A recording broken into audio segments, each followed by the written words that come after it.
I hereby introduce to you Mr. Michael Veazey. Ladles and jelly spoons, welcome back to the show. This is your host, Michael Veazey. This is Amazing FBA Podcast, and we are here talking with Dana Derricks, who has a hell of a CV, author of The Truth About Business, latest book that we are sort of tangentially talking about, founder of the Dream 100 launch program, the Dream 100 book, Dream 100 Challenge. He's made $1 million 4 different ways, amazingly, including running his own Amazon business as well as consulting for Amazon sellers and what else? Copywriting. I lose track, really. So very capable guy in the Amazon space and just generally able to put it in context amongst different business models, which is what we talked about in our first episode. But we're going to dig a bit more into the weeds now and talk about, it's still pretty 30,000 foot view, answering the main pain points that I come across from particularly new sellers or those who are considering selling. First question is, what should I sell? And how do I figure out what to sell? Always the classic. Oh, man. Okay, so just so you all know, in case you haven't caught an earlier episode of me and myself and Michael, I had a 7-figure Amazon business of my own that I ran for 2 years, 2.5 years, and then I sold it. So a lot of this perspective comes from that, but then also I've got a background as a freelancer. So I was a freelance copywriter in the Amazon space and did that for like 8 years. I've got about 10 years, and I've worked with thousands of Amazon sellers one-on-one. So I've got about 10 years total of Amazon experience. So that's where this is all coming from. It's not like I'm just pulling it from. But with that being said, how to know what to sell. All right. Here is, I'm going to lay out a little bit of a strategy that I put in this book that you all need to read, because I literally show you how I made $1 million on Amazon in this book. And I expose a ton of stuff that people won't tell you. Quite simply, it's I like to look at building an actual like portfolio, like an asset with Amazon, what products I choose. So what the big box programs try to tell you to do is find these little secret hidden niches where no one's like selling it and then like exploit that. They're full of crap. And here's why. I worked with a bunch of sellers that would come to me and they'd be like, oh my God, Dana, like I'm so devastated right now because I just launched my product, or I just bought, I spent all my money on this inventory for this product and it's on the way. And I thought I just hit this like hidden niche and I was going to dominate it. But then I found like there's 3 other people already selling it and they're like devastated and they thought that they were like done. And I'm like, no, like that's a good thing. Like you found other people selling it. What does that mean? That means that other people are buying it, right? That means there's a market for it. You should be happy. Like you made a good decision to choose what to sell. Like get the whole like notion of like there's these secret little hidden products out there. Like just forget that. Like that is a fallacy, and it's designed so that the big box sellers of these programs to get rich on Amazon in a day can keep you buying their tools. Okay. Like their little hidden niche finder tools, like makes sense. It's common sense. Okay. Bringing common sense back in this book, by the way. And it's not won me any popularity awards. Promise you. But as far as really my strategy, there's a number of different ways you can find products to sell, by the way. So for me, I had a pet supplements company and I was up late at night on Craigslist, which over here in the US, I'm not sure. I don't know that it's used over there, but it's like a classified ads. And I found a lady who was selling her business. So I was just looking through the businesses. So I wanted to launch an Amazon business, but I had already worked with it. I've done 10 years of working with sellers, and I knew enough horror stories of sourcing from China and all that I just didn't want to do that. Now, I'm not saying that with the right people like Michael helping you won't be able to do that well. But for me, I just wanted to see what else was out there. And I found this lady selling her pet supplements company. She had this all natural formulas for different ailments. And she was obviously not doing well with selling it, master with creating the recipes and formulas, master with the science behind all that, terrible salesperson. And she was just over it and done. She wanted to sell it. So I bought that sucker for $3,500. I gave her full asking price because I knew that it was going to be worth a lot. So that's how I originally decided what I wanted to sell. Because I wasn't like out looking for pet supplements, but that kind of found me, I guess. But the real lesson for you guys is just to make sure that you have a product line. That's the biggest thing. So what should I sell? Well, you should sell something that you can sell more of, something else to that same customer. So these big box sellers of these programs want you to jump all over and find these hidden niches in all these different places. That's not smart, because here's why.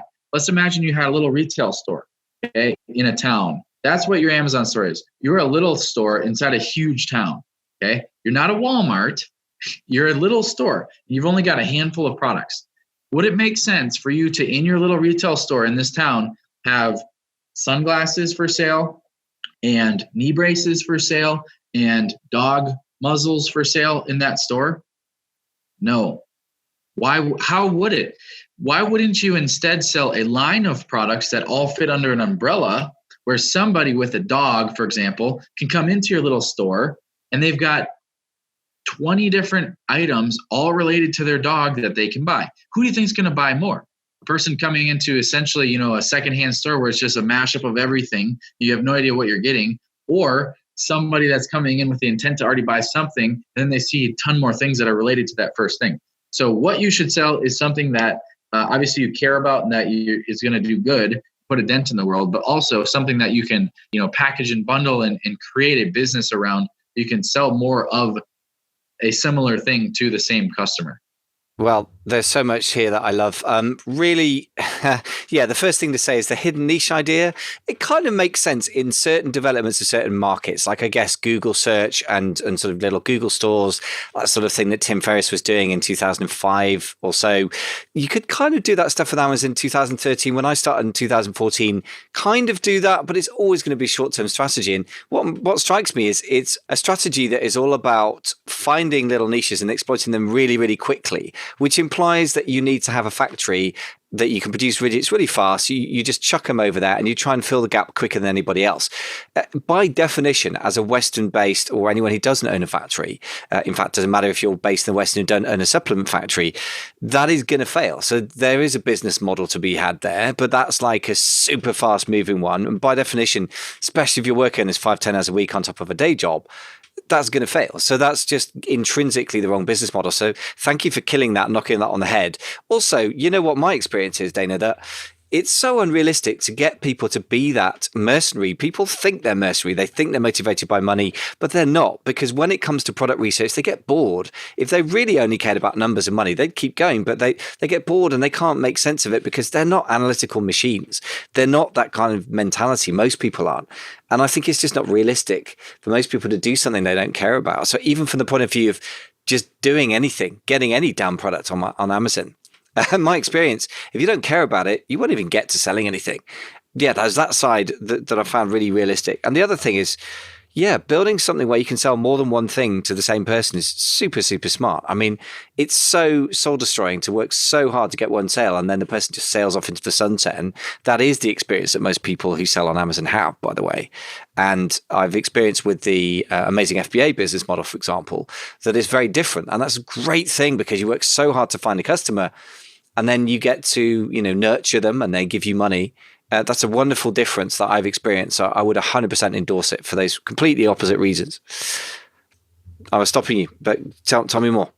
Completely agree. And I guess even high level then, which you guys might not be at now, but hopefully you get to, because this is what the point of it is when you go to sell this thing down the road, okay, years from now, if you want to, you're going to have a much easier time finding a good buyer to pay you a ton of money when you have an umbrella of products that are all under one roof that can all be related to each other, right? So for me, it was quick. I sold within a week. As soon as I put it, really, I didn't even put it up for sale. I didn't even use a broker. I just started talking to people in my network, and then a friend of mine that I've been working with for a long time was like, we'll take it, because they had an umbrella of three. So they had two different lines of products already on Amazon, and they were doing between 3 and 5 million.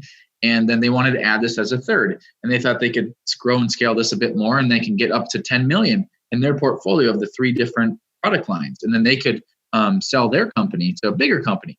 Now, let me give you, so that was an example of being able to sell your company quite easily because it was all really nice, clean, and easy, and all customers, average customer value was high because they were buying more than one thing, right, from your store. So here's conversely a different a different example. And I had a business partner years ago that were doing really well on Amazon, and they were the number one seller of umbrellas on Amazon before Amazon stole their listing and took over for themselves. But they were doing like $1 million a month, really, really good numbers. So like big time.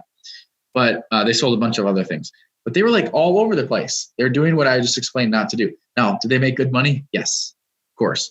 However, when they went to sell, they couldn't sell. They were having such a tough time getting terrible offers, people not interested in buying, not because their margins weren't great, not because they weren't making great money. It wasn't a great business, but because like they were all over the place with their products. They had umbrellas, they had dog products, they had this, that, the other. And it just didn't really make sense because a buyer wouldn't buy more than that, right? So when you go to sell your Amazon business, which you all should have the goal of doing, by the way, if they can easily inject your storefront into their thing, that makes for a really easy sale and a great offer for you. So that's another high level reason why you need to do it that way. Yeah, that makes a lot of sense. And again, the discipline of preparing an asset to sell or creating a sellable asset is not the same as forcing you to sell it. I mean, I've got people in masterminds that I run who've got businesses that have been their family for generations.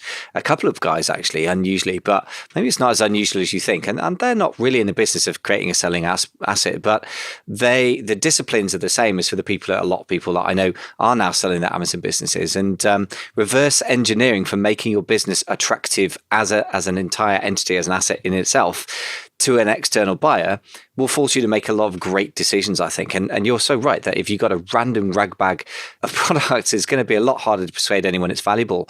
Also, I think for a couple of very powerful reasons, it's a very bad idea these days, particularly. One is that, as Kevin King came on a while ago and was talking about the Chinese guys over in Shenzhen or wherever, the East Coast city, Shanghai, Shenzhen, etc., and they are going like by the thousand, as they do in China, from probably a handful of companies, maybe 50, 60 companies, and they're learning Jungle Scout and they're learning Black Hat tactics, and anything that's just simple and obvious is going to be, basically they're descending on it like locusts, trying to think of a nice way of putting it. So it's a really bad idea to go for general products or funny hidden little niches. And he was saying the really big level products that sell, hundreds and hundreds of units a day, and the ones that sell like one a day are quite vulnerable. The sort of middle groundy stuff is actually where you're safer. So yet another reason to be interesting, but also in the end, having a bit of imagination as opposed to being analytical is probably the saving grace that we have in American and British and European culture, because generally quite creative cultures come up with a lot of new and innovative things. The Brits are pretty good at coming up with things and then handing it over to the Americans. In their history, they are quite good at coming up with stuff, as are the Americans. So that's our strength. That's a cultural strength. And, assuming that you're listening from somewhere outside of a Chinese factory, that's what we have to bring to the table as our main X factor, I would say. The other thing being how interesting how you found your product, by the way. I was to say that's a course right there, how to make $1 million with an Amazon business by looking on Craigslist. I'm amazed you haven't created that product yet. That's just begging to be made. But of course, if everyone starts doing it, it's no longer a great competitive advantage, right? You've just got to use your brain and be a bit interesting, which is why it's great to get somebody with a very fresh kind of crazy way of looking at life as you, because I think that's just what we need. Our competitive advantage is, in the end, imagination, I think, coupled with analysis. There you go. So that's the secret to life, the universe, everything. So now I've given that great secret away.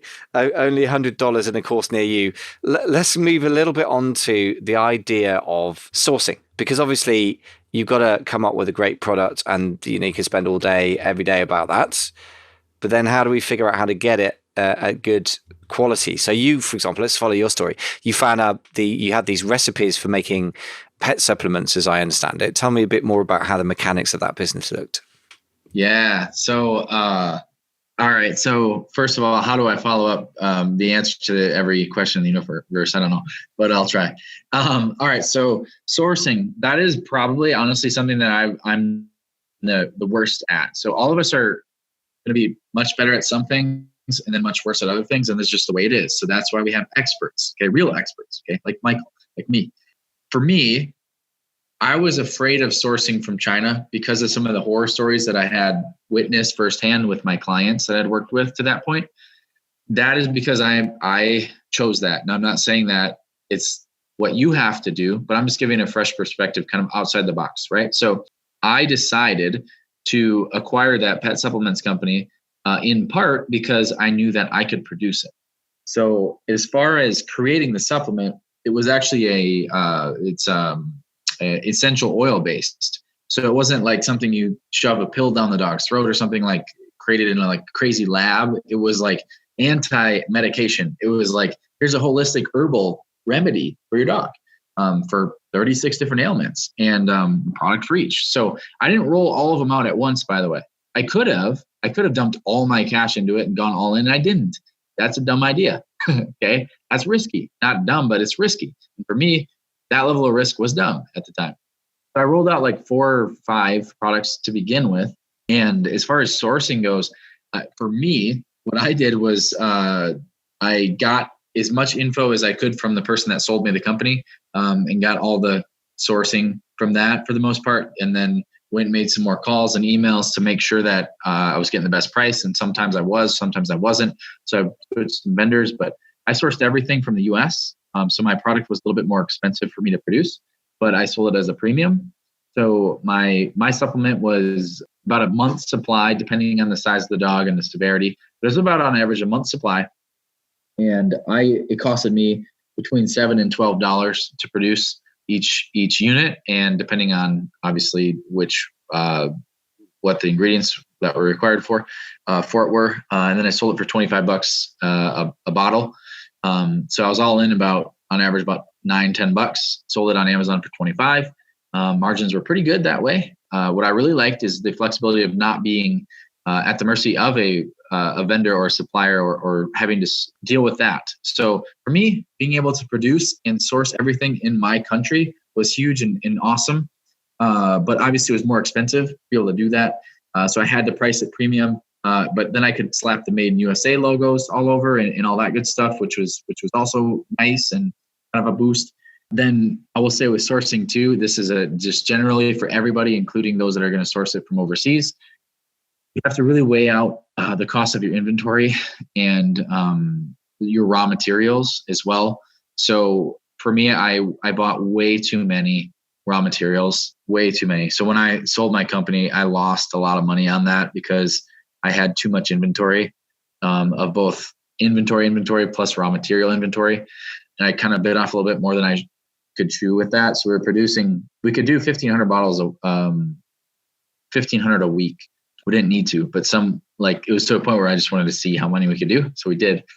That can kind of get out of control quick. And so I found, 30, 40,000 units of inventory on hand. I didn't need that many. Okay. So don't buy into the thought of like economies of scale when it comes to ordering and sourcing, especially when you're starting, because what's going to happen is you're going to tie up way too much cash into the raw materials or the inventory that you order. And it's not going to save you the amount of money that you're saving because of the quantity discount as you think it is, because now you're going to have to sit on that and it's a risk. Okay. So when in doubt, if you can keep cash, keep the cash. And if things happen slower, that's okay because you have the cash and you're at less risk. And I'll tell a quick horror story for you guys of an example of this inventory and sourcing done wrong. So there's a company called Rubbermaid that makes totes. I'm sure you guys all have probably a Rubbermaid product in your house right now. They do a lot of plastic stuff. So they do garbage cans, everything rubber is Rubbermaid pretty much, or plastic, I should say. And so Rubbermaid was doing awesome. They had they were really taking off. And then they started working with Walmart and they got an account with Walmart. So then they really blew up and they thought that it was awesome and they were doing all this good stuff. So Walmart came back to Rubbermaid and said, hey, we really love this product. It's doing well. We want to order. And then they said a crazy number, like a psychotic number that Rubbermaid had never dealt with ever. And was like, oh my God, we just won the lottery. Like Walmart wants us to sell them all this stuff. So like, and we're done. We're good. Now, what they had to do to fulfill that order was they had to build extra factories. They had to take all their cash reserves out and then spend it to get all the raw materials to make all the units that Walmart wanted to order.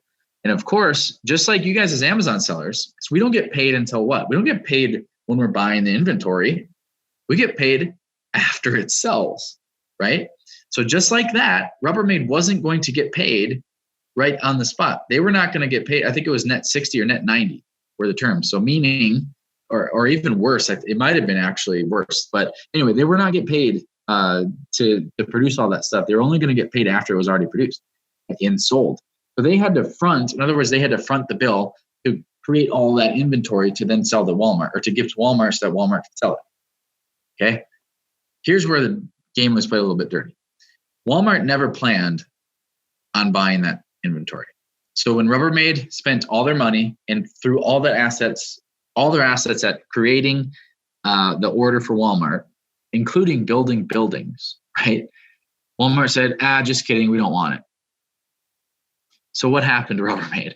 Rubbermaid they had already exhausted all their assets, and they were completely counting on this check coming from Walmart. And what did Walmart do? No, sorry, just kidding. Okay.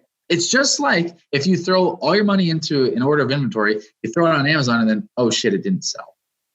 Oh shit, it's not selling, right? So Rubbermaid had to do this. They had two choices. They could go bankrupt because they had no more money and they had nobody to buy all that inventory if Walmart backed out, or they could sell their company to Walmart. Guess what happened? Walmart bought Rubbermaid at a lowball price, literally, like robbed them of their company, because Rubbermaid had no choice. They had overextended themselves like crazy on this inventory and order that they thought Walmart was going to be placing. And Walmart the whole time was doing this intentionally so that they could acquire Rubbermaid. So they didn't have to buy Rubbermaid products. They could make their own and sell them. And that's how Walmart plays the game. And that's what I talk about in this book. It says, either play the game or get played. Okay. So I've got stories like that galore in here that teach you how to play the game, like Walmart, like the top 1% of Amazon sellers. So with that being said, don't be like Rubbermaid. Put all your money and energy and efforts into these orders of inventory or sourcing. Do it the right way. Do it slow. Do it smart. Grow slowly, and you won't crash and burn, or at least not as likely. Absolutely. So just a couple of other examples. I mean, Amazon is infamous for doing exactly the same. And it's no coincidence that Walmart and then Amazon, which is, I think Walmart's still a bigger company by revenue, right? But it's the giant retailers of the last few decades in the US, and the giant, growth stories are relentless and ruthless. I mean, Amazon did something really similar with, they got some company in, I'm going to mess up the details of this now, that sold diapers basically. And they got them in to have a chat to Jeff Bezos. And they had their cell phones off because Jeff has insisted on that kind of courtesy.